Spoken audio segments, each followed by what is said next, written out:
pag pinili ka na ng babae, pwede ka na mag-relax. Napili ka na niya, panalo ka na. Well, una tol, kailangan pinili mo na nila ako. Yun, pag nakutuban kong pinipili na ako nito, makukutuban mo rin talaga yung tol eh. Kung ano, lalo kung matagal ka na sa game, makukutuban mo na, may gusto talaga tong babae to sa akin. Na kahit sabihin ko sa kanya na ang sky ay red. Oo nga no, ang sky ay red. Yung ganun, okay, pinili na ako nito. Yun na yun.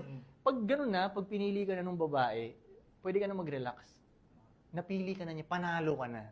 Minsan, pag gagawa ka pa ng extra, baka mawala pa yung babae, naging too much ka eh. Di ba? Pinili ka na nga, kung mag-magic ka pa sa harapan niya, nagpasikat ka pa, pinili ka na nga eh. Pwede ka na mag-relax, pwede ka na nga hindi ka magsalita nun eh. Diyan lang siya, wala kang salita, pinili na ako nito eh, panalo na ako.